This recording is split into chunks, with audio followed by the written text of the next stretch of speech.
Bumagsak na ako sa puntong ito. Mahinahong bumalik si Isabela sa kanyang opisina. Salamat sa Diyos at umalis na lalaki na yon. Bella, pagkalingon ni Isabela, niyakap na siya ng mahigpit ni Megan. Hey, bakit hindi mo sinabi sa akin na hindi ka na nagtatrabaho sa Pearl?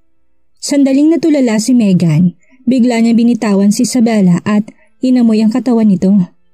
Bakit amoy perfume ka ng lalaki? Kinilabutan si Isabela. Kalmado siyang umiwas ng tingin. Talaga? Oo. Suminghot ulit si Megan at bahagyang kumunot ang noo. Isa yan sa mga Gucci colognes at pamilyar ang amoy na yan ah. Hindi ba galing yan kay Mr. McBride? Tinulak siya ni Isabela. Aso ka ba? Bakit mo ko hinahanap? Matagal-tagal na tayong hindi nakikita at hindi mo man lang ako na-miss? Ikaw talaga yung tipong inuunang boyfriend kaysa sa best friend. Suminghal si Megan at humalakip-kip. Lumapit si Isabela sa kanyang desk at naupo. Hehe, hindi ba't meron ka rin ka-date? Hindi yun date. Pinilit ako ni Dad na lumabas kasamang lalaking yon. Alam mo naman puro pagpapakasal ang sinasabi ni Dad ko. Hindi siya makapaghintay na maipakasal na ako. Lumapit si Megan sa desk at nagpaawa. Bella, kailangan mo akong tulungan. Paano kita matutulungan? Ayaw ko na umuwi ngayon. Oo nga pala, binenta mo na ba ang beachfront villa na tinutuluyan mo noon? Kung hindi pa, pwede ba akong magtago doon para maiwasan si Dad? Pwede kang tumira doon. Hindi ko pa nabibenta ang villa. Naiyak si Megan sa sobrang tuwa. Bella, ikaw na talaga. Ikaw talaga ang tagapagligtas ko. Hinalikan pa niya ang kamay ni Isabela sa sobrang tuwa. Walang nagawa si Isabela. Sa loob ng ilang araw, isang litratong lumabas sa internet na pumukaw sa maraming mainit na diskusyon. Ang chismis na si #Edward Houston ay merong kinikitang #Mysterious Woman ay gumawa ng malaking ingay sa internet. Merong ilang netizen na tinagpa si Edward Houston sa lahat ng post. Nang nagdidiskusyon ng mga netizen, nagpost naman si Edward Houston sa kanyang Twitter account. #Edward Houston. Anong mali sa isang oras na pakikipaglaro ko ng chess sa pamangkin ko? Tumawa si Isabela na makita niyang comment. Niretweet niya pa ito at nagkomento sa post. #Isabela Taylor. Tito #Edward Houston. Gawin na ba nating 2 oras ang laro sa susunod? #Almaro McBride. #Melon Lover at Almaro McBride. Sir, marami ba kayong tanong? #Under the Lemon Tree. Naamoy ko ng selos. #Lil Fish. Shosho. Big Fish. Kinakabahan na si Mr. McBride. Nataranta na siya at maraming tanong sa isip niya. #Darius Bolton. #at Almaro McBride. Kahit ang matandang katulad mo ay nasa Twitter na ngayon? Sumabog ang internet nang lumabas si Darius sa Twitter. Isa sa kanila isang big shot sa entertainment industry, habang ang iba naman ay malalaking tao sa business circle. Ang unang interaksyon sa pagitan ng 2 malalaking pangalan ay muntik ng patagilin ang Twitter. Sa puntong ito, nakatuntong pa sila sa number 1 spot sa Google Trends. Mahigit 1 bilyong clicks ang nakukuha nila kada oras. Sa sobrang sikat ng balitang ito'y nawala si Edward at Isabela sa top spot at kaagad nang nalibing ang chismis tungkol sa kanila. Noong una'y gustong makita ni Amor na pagtulungan ng mga netizens si Isabela, pero halos umiyak na siya nang mapagtanto niya ang mga comments ay hindi gumagawa ng gulo, bagkus ay puro ito katuwaan. Nang makitang mas lalong nabibigo anak niya, sumama ang loob ni Karina. Amor, huwag kang magalit. Hindi yan maganda sa kalusugan mo. Mom, bakit nakakatakas palagi ang buruhan na yon?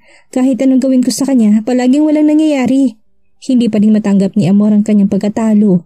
Nag-isip din si Karina. Maski ako'y nasurpresa, simula nang bumalik sa Sklokova ang bruha na yon, ay gumaling na siya. Sino kaya tumutulong sa kanya? Hindi maintindihan ni Karina kung paano naging world-renowned jewelry designer ang malandi na yon pagkatapos umalis ng bansa. At gumanda rin ang buhay nito simula nang bumalik sa Sklokova, kasama ang 3 paslit na yon. Kahit na si Mr. McBride ay humaling sa kanya, habang si Amor naman ay nagdusa ng malala dahil sa babaeng yon. Pinag-isipan niya itong mabutit meron siyang kutob na merong tumutulong ng patago kay Isabela. Kung hindi bakit Ang lakas-lakas ng loob nito. Kahit na si Mr. McBride ay naloko, ang mas ikinagulat pa niya si Edward na makapangyarihan sa mga upper class circle ay tinawag na pamangkin si Isabella. Posible bang si Edward ang tumutulong kay Isabella? Pero nasa 40s na rin si Edward. Magkaedad lang kami. Kung sinasabi niya pamangkin niya si Isabella, posible bang ang babaeng yon si Rebecca de Guzman? Hindi mapigilan ni Karina na lumalim ang kanyang iniisip. Kahit na hindi niya kailanman nakita sa Rebecca, narinig niya ng tungkol sa kanya. Tinulungan ni Rebecca si Sandro na magkaroon ng pundasyon sa Bashboard sa pamamagitan ng pagtatayo ng pearl jewelry. Isa talaga siyang magaling na babae. Sa kasamaang palad ay walang masyadong alam si Karina sa pagkatao ni Rebecca. Hindi nagtagal ang buhay ni Rebecca at namatay pagkatapos ng ika-7 birthday ni Isabella. Kung hindi siya namatay ng maaga, paano kami makakapasok ni Amor sa mga Taylor?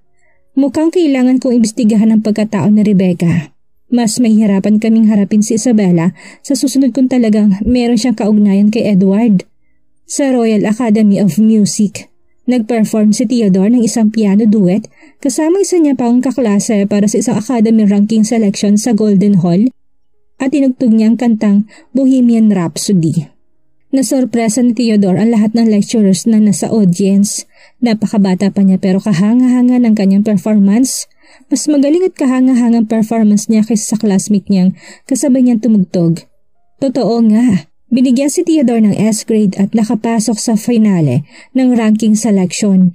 Nang magpunta si Theodore sa backstage, hinarang siya ng ilang classmate na mas matanda sa kanya. Hoy ikaw, yung bastardong walang tatay hindi ba? Nandadaya ka ba? Sumimangot si Theodore na marinig niya ang mga salitang bastardo na walang tatay. Bakit mo naman naisip na wala akong tatay?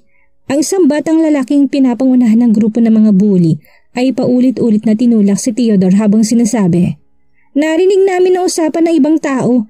Isa ka lang bata na walang tatay. Nakayukom ang malilit na kamay ni Theodore. Mayroon siyang biglang nakita at kaagad siyang natumba sa sahig. Nagkataon naman na nakaunat ang kamay ng batang lalaki at nakaupo si Theodore sa sahig na para bang tinulak siya ng malakas. Hoy bastardo, naihi ka na ba sa pantalon mo sa sobrang takot sa akin? Nagsimula magyabang ang bata nang makita siyang bumagsak. Anong ginagawa niyo? Nanginig mga boses ng lalaki na marinig nila ang boses. Dahan-dahan silang lumingon.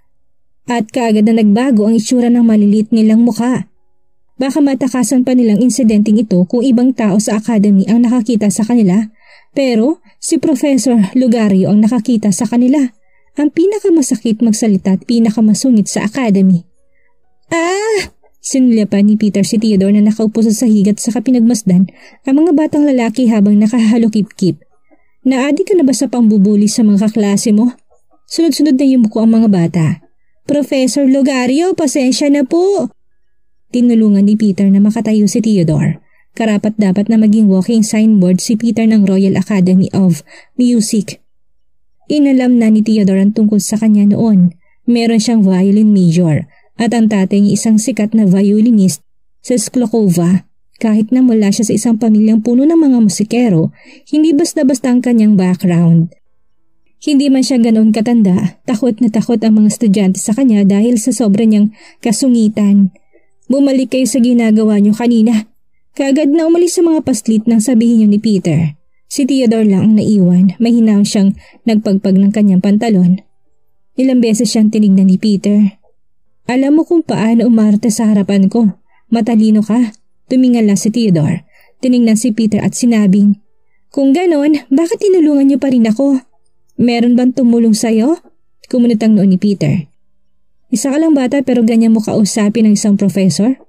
Hindi ako bata lang, nagalit si Theodore. Ginalaw ni Peter ang kanyang kamay at pinakita ang height ni Theodore. Ganito ka lang katangkad, hindi ba't bata ka lang? Matapang na sumagot si Theodore. Tatangkad pa naman ako. Pero isa ka lang bata ngayon. Pinagmasdan ni Peter ang bata, hindi lang siya matalino pero hindi rin siya takot sa akin. Maganda rin ang resultang nakuha niya sa rating selection na academy. Pambihira ang batang ito. Pero bakit pamilyar ang mukha niya? Magpa-practice na ako ng piano. See you around, Professor Lugario. Nagpamewang si Theodore at umalis. Pinanood ni Peter ang bata habang papaalis ito. Saang pamilya kaya galing ang batang iyon? Napukaw niya ang interes ko. Pagkatapos ng school, nakaupo si Asher at Diana sa isang minivan at sinundo nila si Theodore. Masama bang boss ng Royal Academy of Music? Nabalitaan ko masungit siya at mahilig sermona ng ibang tao. Mas mahaba pang pasensya ni Tito Darius kaysa sa kanya. Puno ng pagtatakang mukha ni Diana. Nagsalita si Theodore. Chismis lang yun. Sa tingin ko hindi naman siya masama. Istrikto lang siya at masakit magsalita. Sumagot si Asher. Nabalitaan kong hindi basta-bastang pamilya lang ang mga lugaryo.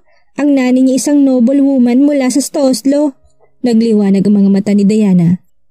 Noble woman? Katulad ba siya ng mga babaeng nasa telebisyon na nakasuot na magagandang gown at nakaupo sa isang magarbong karwahe? Nakita ni Asher ang kumikinang na mga mata ng dalawa na kapatid niya at nahihiyang sumagot. Siguro.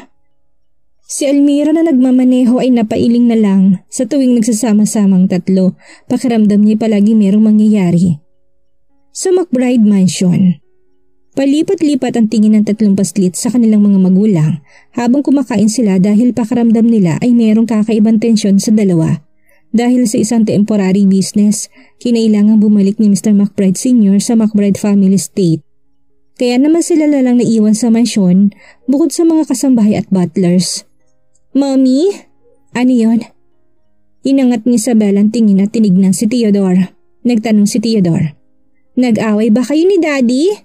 Nanginig ang kamay ni Isabel at sa kanya sinulyapan si Almaro. Seryosong tinatanggalan ni Almaro ng tinig ang pagkain ni Diana. Hindi na siya lumingon pa nang marinig ang tanong ni Theodore. Bakit ako makikipag-away sa mami mo? Sobra-sobrang ang pagmamahal ko sa kanya. Hindi nakaimik si Isabela. Tiningnan ni Diana si Almaro gamit ang kanyang malalaki at kumikinang ng mga mata.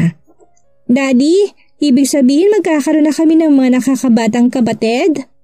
Tumigil si Almaro sa kanyang ginagawa at sinulyapan ng munting manika na nakaupo sa tabi niya. Gusto mo pa ba ng nakababatang kapatid? Opo! Opo ka dyan, hindi pwede. Kinuha ni Isabel ang kanyang silverware at tinignan ng masama ang tatlong bata. Sapat ng sakit sa likod na dinanas ko sa inyong tatlo. Kung ganun, Mommy, kahit isang baby sister na lang po. Inaalagaan palagi ni Asher si Diana, kaya gusto ko rin ng kapatid na babae. Pakiramdam ni Theodore palagi siyang mag-isa at palagi siyang nalulungkot. Suminghal sa galit si Isabel at magsasalita na magkatinginan na naman sila ulit ni Almaro. Tumaas lang ang mga kilay ni Almaro at napangisi. Pwede kang manganak kahit ilan ang gusto mo. Kaya ng pamilya natin na buhayin silang lahat. Ngumiti si Isabel at sumagot. Papayag ako sa planong yan kung ikaw ang manganganak. Pagkasabi nito'y binaba ni Isabel ang kanyang silverware at umakyat sa kwarto. Bumulong si Theodore. Galit ba si Mommy? Okay lang yan, kumain na kayo. Sinubuan ni Almaro si Diana at bahagyang nakataas sa mga sulok ng kanyang labi. Lalambingin ko siya mamaya. Saksi si Isabela kung paano siya traidorin ng tatlong batang sinilang niya. Sa isip niya ibibigay na siya kung madadagdagan pa sila. Bakit niya gugustuhin na magkaroon pa ng anak sa isang gagong lalaking katulad niya? Imposible. Walang hiyang lalaki na walang ibang iniisip kung hindi ang makasiping ako. Mangarap siya. Bulong niya habang nagtutupi ng ilang damit. Plano niya matulog sa kwarto ni Diana. Hindi napansin ni Isabela na lalaking nakasandal sa pinto habang nakahalukip-kip ay pinaniningitan na siya ng mga mata. Hindi galit si Almaro sa narinig na mga insulto sa kanya dahil totoo naman na gusto niyang merong mangyari sa kanila ni Isabela. Nang tumalikod si Isabela dala ang mga damit, napatanon siya sa gulat at nanigas ang kanyang ekspresyon. Tapos ka ng manermon, tinitigan siya ni Almaro. Masigla si Isabela sa tuwing nagagalit sa kanya. Ang cute nitong panoorin. Hindi nagsalita si Isabela, kalmado niyang sinabi habang daladalang mga damit. Kay Diana ako matutulog ngayong gabi. Hindi siya pinigilan ni Almaro.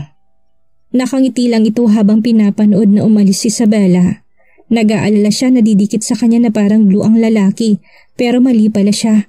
Akala niya makakatulog siya nang mahimbing sa kwarto ni Diana, pero nagising siya sa kalagitnaan ng gabi dahil napakalikot matulog ni Diana. Naupo si Isabela habang magulo ang kanyang buhok at tinignan ang mga paa ni Diana na nasa kanyang tiyan. Ang liit-liit ng katawan pero kalahati ng kama ang sakop niya. Kanino niya ito naman na? Pagkatapos ibalik si Diana sa normal na posisyon, nahiga si Isabela at pumikit pero kaagad siyang nasipa ng paa ng bata. Hindi nakaimik si Isabela. Hinaplos niya ang kanyang noo Habang pabalik sa kwarto ni Almaro, nahiga siya sa maliit na parte ng kama't natulog. Mabuti na lang at tulog ng lalaki. Kinabukasan, bumaba si Isabela pagkatapos magbihis. Nag-aalmusal na si Almaro at ang 3 bata. Umiwas siya ng tingin. Bumalik siya sa kwarto dahil sa malikot na pagtulog ni Diana at hindi niya akalain na maaga magigising ang lalaki. "Mommy, bumalik ka ba sa kwarto ni Daddy kagabi? Hindi kita nakita nang magising ako," reklamo ni Diana. Sabi ng nanay niya sasamahan siya nito matulog pero iniwanan siya nito sa kalagitnaan ng gabi. Hindi nagsalita si Isabela. Nang maupo si Isabela, kumurbang mga labi ni Almaro. "Baka kailangan lang matulog ng mommy mo sa pamilyar na kama," sabi ni Theodore. "Oh, sa kama lang ni Daddy pamilyar si mommy. Naintindihan ko na." Hinihiling ni Isabela na bumuka na lamang ang sahig at lamunin na lang siya ng buo. Samantala, mayroong inutusan si Karina para imbestigahan ang background ni Rebecca pero wala silang nalaman. 3 araw na natutulog sa study si Sandro at walang pakialam si Karina. Hinihiling lang niya na mabuntis na siya bago pa magbagong isip ni Sandro. Pagkatapos magluto ng almusal at nang makitang paalis na si Sandro, tinanong ito ni Karina kung saan ito pupunta pero wala siyang nakuhang sagot. Kaya sumuko na lang si Karina. Bumaba si Amor nakasimangot. "Ano problema kay Dad? Bakit hindi niya tayo pinapansin?" "Malay ko." Mas lalong nag-alala si Karina. Simula nang mabanggit si Rebecca nagbagong ugali ni Sandro. Hindi naman ganito kalalang reaksyon nito kapag nababanggit si Rebecca dati. "Ma'am, nakita ko si Dad na naglilinis ng study niya kanina umaga. Hindi ko alam kung anong nililinis niya, pero inabot siya ng kalahating araw." "Nililinis?" Tumunog ang mga alarm ni Karina. Meron bang tinatago sa kanya si Sandro? "Oo, parang luma ng mga yon. Hindi ko alam kung ano." Walang lakas ng loob si Amor na magtanong. Hindi sila nag-uusap simula ng sampalin nitong kanyang ina at questionin si Isabela. Gagawin ng tatay niyang lahat kapag nagdadabog siya noon, pero ngayon hindi siya pinapansin nito. Dahil itong lahat kay Isabela. Hindi nagsalita si Karina pero nag-iisip siya. Pagkatapos mag-almusal ni Amor, nagpunta si Karina sa study ni Sandro. Gusto niyang malaman kung anong ginagawa ng lalaking yon. Hindi niya alam kung anong dapat niyang asahan bago siya magsimulang mag-imbestiga. Pero nang malaman niya'y nagulat siya. Lahat ng itim mga naiwang gamit ni Rebecca. Namulang mga mata ni Karina. Ilang araw na nagtago si Sandro sa study para ayusin ang lahat ng gamit na iniwan ni Rebecca.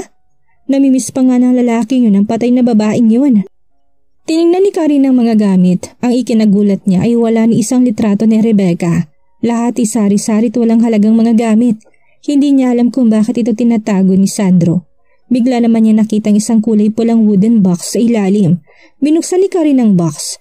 Meron siyang delicate vintage bracelet na gawa sa kulay asul na agate at merong gold rim. Sa itsura ng bracelet ay tila wala itong masyadong halaga. "Mom, anong tinitingnan niyo?" Napatalon si Karina sa biglang pagdating ni Amor. Tinabi niya ang bracelet at sinabing, "Ano pa ba? Tinatago ng dad mo mga gamit ni Rebecca." Dumapo ang tingin ni Amor sa bracelet. "Ang ganda ng bracelet na yan. Gusto niya itong isuot." Pinigilan siya ni Karina. "Gusto mo isuot yan? Mukhang puno yan ng malas." "Mom, bracelet lang yan. Wala nakakatakot dyan. Nagagandahan lang ako." Sinuot ito ni Amor. Walang ginawa si Karina dahil nagustuhan nito ni Amor. Pwede niyang kunin ito dahil pagmamayari naman ito ng babaeng yun. Sa Black Gold Group, sa 16th floor, sinimula na ng Pearl na ibenta ang mga alahas nila sa mababang presyo. Yun ata ang naging desisyon nila matapos gipitin ng mga adyente. Pagkatapos marinig ang sinabi ni Sebastian, kumunot ang noon ni Isabela. Napilitan ng maging desperado ang Pearl. Alam niyang wala sapat na pera mga Taylor para takpan ang butas na yon. Sa loob na isang linggo'y magiging listed company ng Soul Studio. Gusto niyang gawing daan ang mga designs ni Amor at bigyan ito ng leksyon. Pero nasira na si Amor bago pa man dumating ang oras na yon. Lahat ito'y dahil sa nangyaring insidente kay Crystal. Gayunpaman, dadalo pa rin siya sa auction ng Summerton Jewelry. Nangako siya kay Madam Nova at hindi pwedeng basta na lang hindi tumuloy. Mayroon biglang dumating sa pinto. Nang makita ni Isabela na ito'y kanyang ama, nagdilim ang kanyang mata. Simula ng questionin siya nito, hindi na sila nagkita. "Bakit ka nandito, father?" "Hindi na dad ko, hindi father." Parang malayo na ito pakinggan. Naalala ni Sandro ang sinabi ni Karina at napagtantong mali ang akusasyon niya kay Isabela. Pagkatapos ng ilang araw ng pag-iisip, nagdesisyon siyang puntahan si Isabela. Kausapin mo ko. Natigilan si Isabela. Nagpunta ito dito hindi para questionin siya bagkus ay para makipag-usap. Tiningnan ni Sebastian si Isabela at saka umalis para bigyan ng espasyo ang dalawa. Nang makitang nananahimik si Isabela, bumuntong hininga si Sandro. Hindi ba't gusto mong malaman ang nakaraan ng nanay mo? Natigilan si Isabela at napayuko siya. Bakit bigla mong gustong sabihin sa akin ngayon? Ayaw ni Sandro pinag-uusapan ng nanay niya at akala ni Isabela ay kinalimutan niya na yon. Nalulungkot siya sa tuwing nakikita niya si Amor at Karina. Nakita ni Sandro ang pagkadismaya sa kanyang mga mata. Mabigat ang kanyang puso. Ayaw kong pag-usapan dahil ayaw kong maalala. Gustong-gusto kong malaman, ganun ka ba kagalit sa nanay ko? Binigyan siya nito ng anak pero masigit pa rin si Karina. Nangalit ang mga ngipin ni Sandro. Hindi mo alam ang nangyari sa amin ng nanay mo at inisip mo kagad na galit ako sa kanya. Umiwas ang tingin si Isabela at walang sinabi. Bella, hindi mo siguro alam na noong pakasalan ako ng nanay mo, siya ang lumapit sa akin. Hindi kami nagpakasal dahil sa pag-ibig. Hindi dahil sa pag-ibig. Natigilan si Isabela dahil sa gulat. Malungkot ang itsura ni Sandro. Bata pa ako't mataas ang pangarap. Gusto kong magkaroon ng karir sa dashboards. Pagkatapos kong umalis sa Coralia pero walang nangyayari sa akin hanggang sa makilala kong nanay mo. Meron siya sinabi sa akin ay kinagulat ko. Sabi niya magpakasal kami tutulungan niya ako magtayo ng empire sa dashboards. Ang kailangan ko lang gawin ay bigyan siya ng lugar na pwede niyang manatili. Akala ni Sandro nagbibiro lang sa Rebecca ng panahon na yon dahil ilang araw pa silang nagkakilala. Nakikita niya si isang elegante at matalinong babaeng nasa harapan niya. Sinumang lalaki matutokso. Kailangan niya nga mag-settle down at magtayo ng pangalan sa dashboards kaya pumayag siya. Pero sa ilalim ng kondisyon na hindi sila mangingialam sa buhay ng isa't isa. Pagkatapos ng kasal parang isang kontrata. Sinabi ni Rebecca na kung makakahanap man siya ng babaeng mamahalin niya, pwede siyang makipag-divorce anumang oras.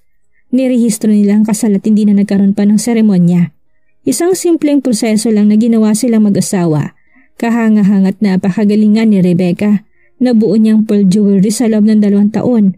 Bawat item ay siya rin ang nagdasenyo. At ginugol nila ng 2 taon na magkasama. Nababagay sa charm ni Rebecca ang kanyang angking galing. Hindi niya mitatanggi na nagkaroon siya ng nararamdaman para kay Rebecca. At hiniling na hindi lang sila mag-asawa sa papel.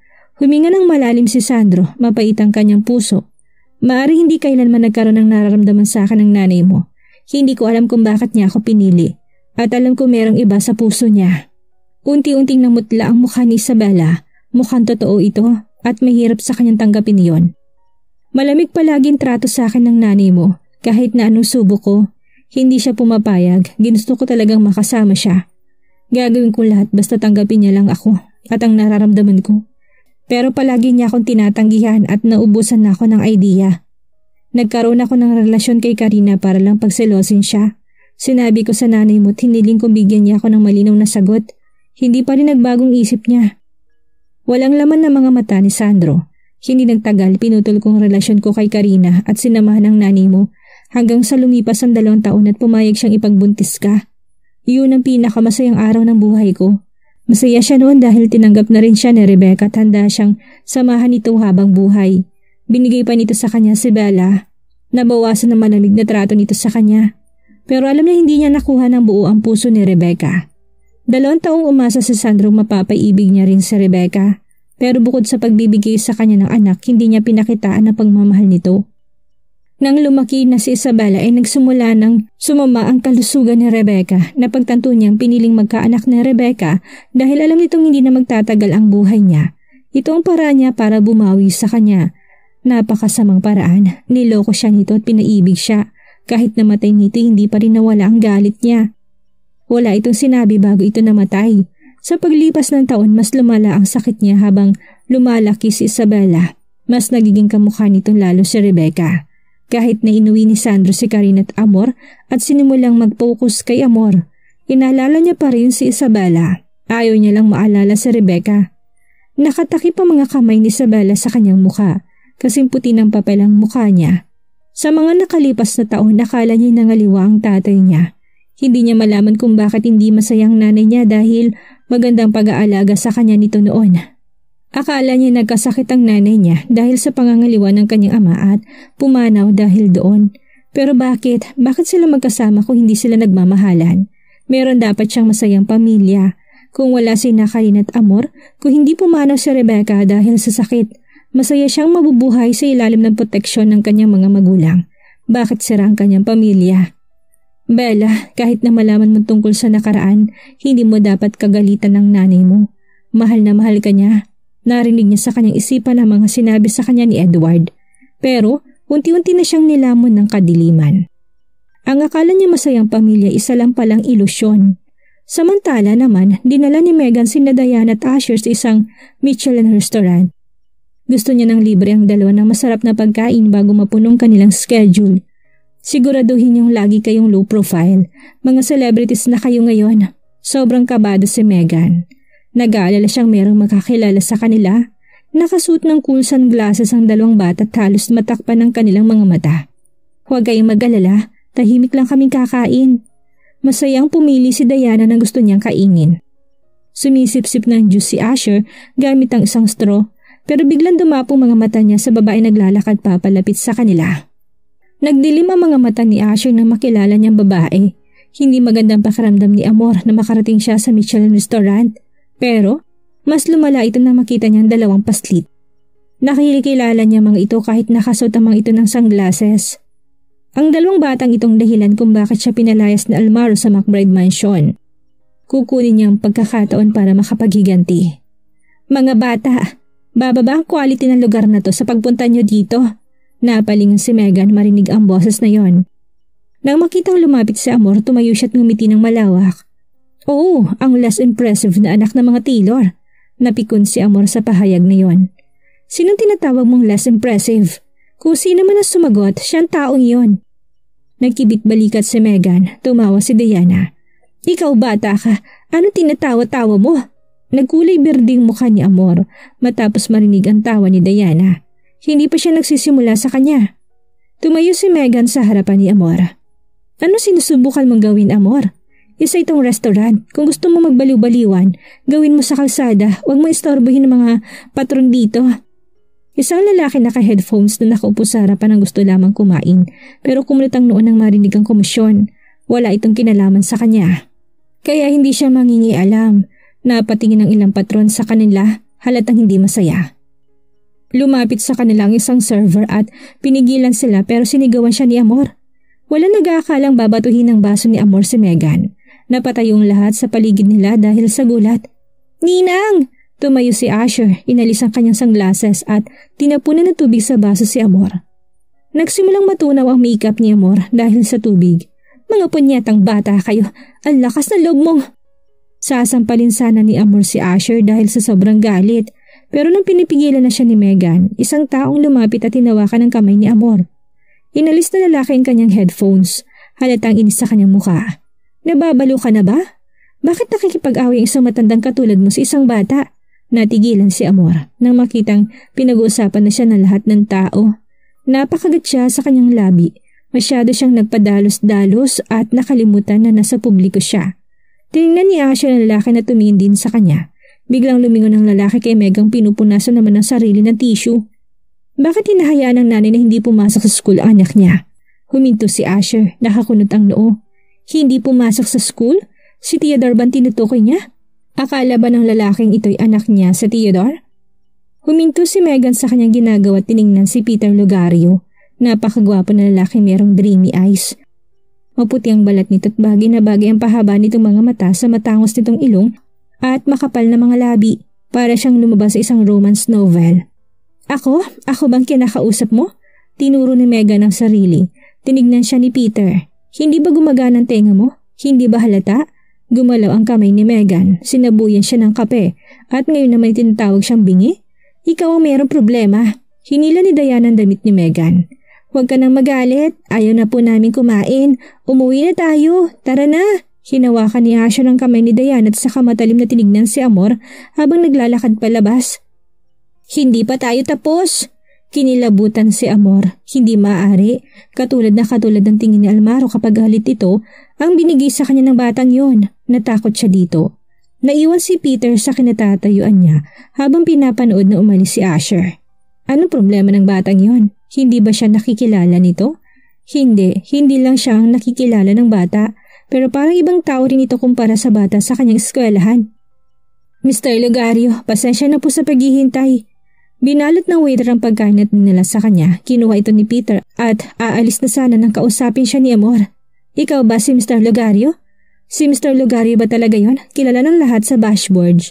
Si Mr. Lugario, ang musical genius. Ang pamilya Lugario ang isa sa mga mayamang pamilya sa Bashboard. Walang pakialam si Peter sa babaeng ito, kaya naman hindi niya ito pinansin. Pinigilan siya ni Amor. Pasensya ka na, nawala ako sa sarili kanina. Kailangan pa kitang pasalamatan, ikaw ang nakapigil sa akin. Bitawan mo ko. Dumapon tingin ni Peter sa bracelet na suot ni Amor sa kanang kamay. Napalitan ng gulat ang kanyang ekspresyon, bigla niyang hinawakan ang kamay nito at nagtanong. Saan galing ang bracelet mo? Nagulat si Amor. Bakit siya magtatanong tungkol sa bracelet na to? Sagutin mo ko. Ito ay... Naramdaman ni Amor ang importansya ng bracelet na ito para kay Lugario. Posible bang ang bracelet na iniwan ng nanay ng babaeng yun ay merong koneksyon sa kanya? Kung ganoon, kinagat niyang kanyang labit sumagot. Regalo to ng nanay ko. Pinagmasdang mabuti ni Peter si Amor at nagtanong. Rebecca bang pangalan ng nanay mo? Nakonsensya ng kaunti si Amor. Paano ko magiging nanay si Rebecca? Pero anong relasyon ni Rebecca sa pamilya, Lugario? Maingat siya nagtanong. Meron ka bang problema doon? Ngumiti si Peter. Isang katulad mong anak ng tita ko. Tita? Tiyahin ni Peter sa Rebecca? Sa madaling salita, pinsan niyang buruhang yon. Tiyahin niya sa Rebecca, ibig sabihin ay kapatid ni Rebecca ang nanay ni Lugario. Ang nanay ni Lugario ay si Mariela de Lorja, ang pangalan anak ng babae ng mga de Lorja.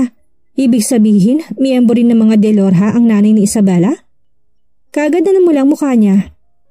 Paano nangyari? Isang noble woman ang nanay ng bruhang yon? Anong pangalan mo? Amor. Ibigay mo sa akin ang number mo. Kukontakin kita sa susunod. Pagkatapos i-save ni Peter ang cellphone number ni Amor ay umalis na siya at hindi na lumingon pa. Kung hindi niya nakita sa kaparehong bracelet na suot ni Amor ang bracelet ng nanay niya, hindi siya kailanman maniniwala na babaeng anak ng tiyahin niya na matagal nang hinahanap ng nanay niya. Pinsan ko palang nakakainis na babaeng yon. Bumalik si Amor sa Taylor Manor, gulong-gulong kanyang isipan.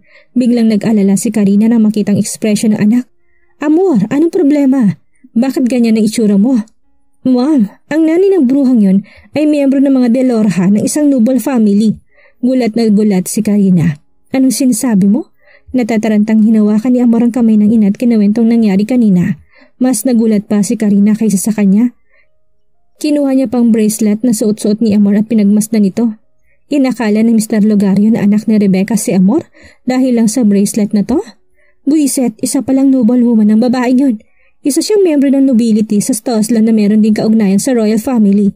Yun ay isang bagay hindi mapapantay ng mga Taylor. Noong unay sikat na pamilya lang ng mga violinist ang pamilya Lugario dahil sa kasal na anak na lalaki ng pamilya.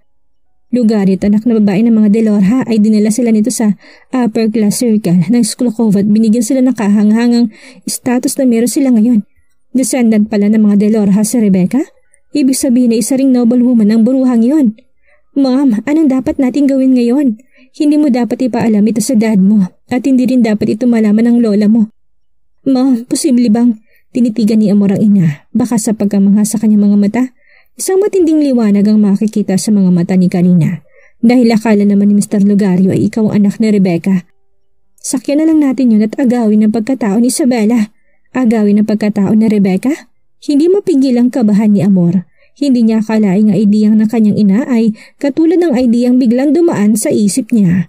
Ano kayang mangyayari ngayong nakahanap ng posibilidad si Amor para kuhanin ang buhay na dapat ay meron si Isabela? Ano ang gagawin ni Amor sakaling makaharap niyang pamilya ni Isabela? Paniwalaan kaya ng mga ito na si Amor ang anak ni Rebecca? Yan ang ating aalamin sa susunod nating kabanata.